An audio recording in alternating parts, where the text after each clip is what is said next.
There's a criminal out there who is mad at me right now, and I'll tell you the story. Today is a little longer than 5 minutes because of this. My family experienced a frightening situation this week, and our anxiety still isn't quite lifted.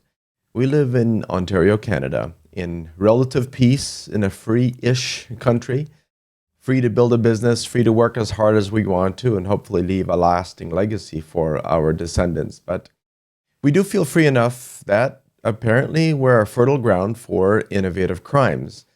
I live and work in the space of internet security, so my senses are always heightened. But I honestly never expected that our own family would be a target like this. But we're now jolted to a new reality, and I want to share this complete story with you today. Our son's grandma received a call at home from an unknown caller on Thursday afternoon, and the voice at the other end simply said, "Grandma?" To which she responded, "Yes, this is Grandma. Is this Nathan?" "Yeah, I'm sorry about my voice. I have a bit of a cold." Grandma had no doubt that this was, in fact, Nathan speaking at the other end of the line. Nathan proceeded to speak in a nervous tone and explained that he has only one call he is allowed to make, and he has chosen for it to be Grandma. It so happens that Grandma does in fact have a personal one-on-one relationship and connection with each of her grandchildren, and relationships are the most important to her, so she wasn't surprised that she would be the recipient of the one and only call that he might be permitted to make. Nathan proceeded to tell her that he was arrested by the local police, but insisted he didn't want his parents to find out about it. And at that point, Nathan handed the phone to Constable Brian Evans, including his phone number and badge number. The officer proceeded to explain that what had just happened, but with a little bit more detail. Our son had been pulled over by the traffic police. He had a friend with him in the car, and they were searched, and they found illegal drugs in the trunk, inside of a backpack.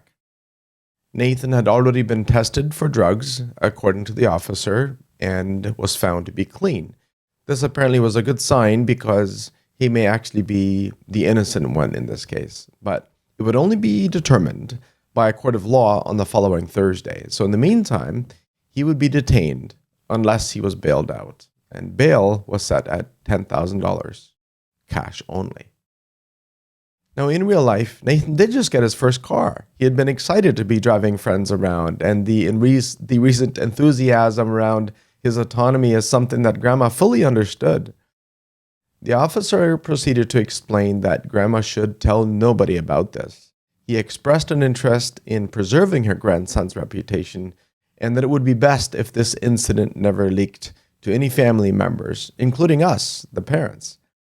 The officer told Grandma that if she was interested in getting her grandson and make sure nothing is leaked to the press, the bailout would be an option. And if she wanted to pursue that, she could arrange the cash, and he would call her back with instructions on which police station to meet at.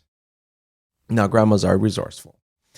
In a matter of her own grandson, of course she would find a way to get the cash. However, Grandma was torn at this point. How could she leave her own daughter in the dark? And if she told her, she would betray her grandson's confidence. And if she didn't tell her, she might never forgive herself. In a good judgment call, she decided to call her daughter, my wife, and told her everything that had just happened.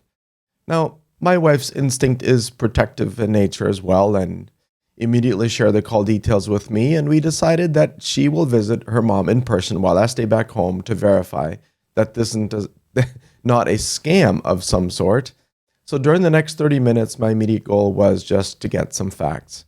Outside of law enforcement involvement in cybersecurity incidents, I don't really have any experience in how police station procedures work, but I wanted to speak to an officer. And yet I couldn't reach anyone, so I left a message for victim services. I also messaged one of our other sons to see if he had any communication with Nathan, but he was also occupied in class and also unreachable. And the same thing happened when I tried to reach my lawyer. As good as he is, I can't always reach him live, so I got his voicemail. So, okay, At this point, I thought I would text our son about the upcoming weekend plans, and everything still happening as planned? And I suspected some kind of foul play, so I thought it best to just hit him with the same pattern as I normally would, just checking in on our plans. But he did immediately respond that he's looking forward to the weekend. Okay. So this time I thought, just to make sure, I'll dial him by phone, even though he was in class. He answered and wondered immediately why I would call him in class. But I just asked if everything was okay. And he, of course, is now wondering what's going on. But I assured him that we would chat more later as we hung up. And at the same time, my wife phoned the school and had the principal confirm in person that, yes, our son was in fact in class, not marked absent. So now we both knew that this was some sort of scam run by a criminal group, and our objective now became to somehow assist law enforcement to assist in catching this criminal in the act. At that time is when my wife arrived at her mother's house. Her mother was on the phone with the person impersonating a police officer, and my wife was ready to record the conversation and asked her to put the phone on speakerphone. But the criminal perceived that Grandma was no longer alone and ended the conversation quickly and never called back. I called a friend of ours in a special unit in the Ontario Provincial Police, the OPP, and confirmed that we should involve law enforcement.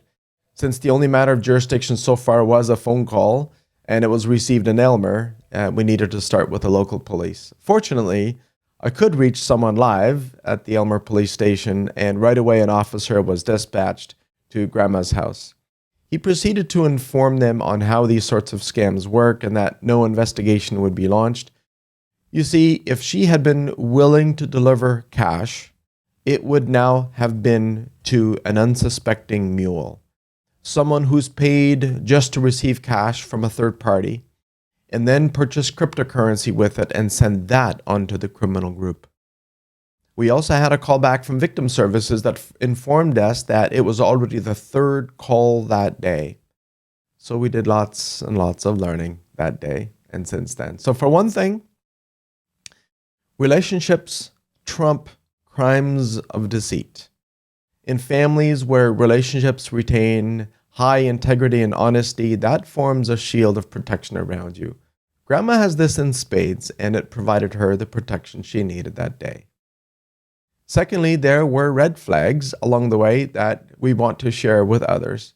These red flags don't appear as such when you are emotionally dragged into a scam, but knowing about them in advance just might bring your consciousness to the foreground if you find yourself in this situation.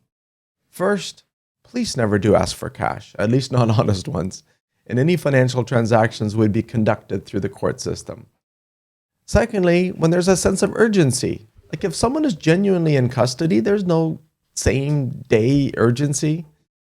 And third, information that we put out on social media can help criminals formulate a believable story.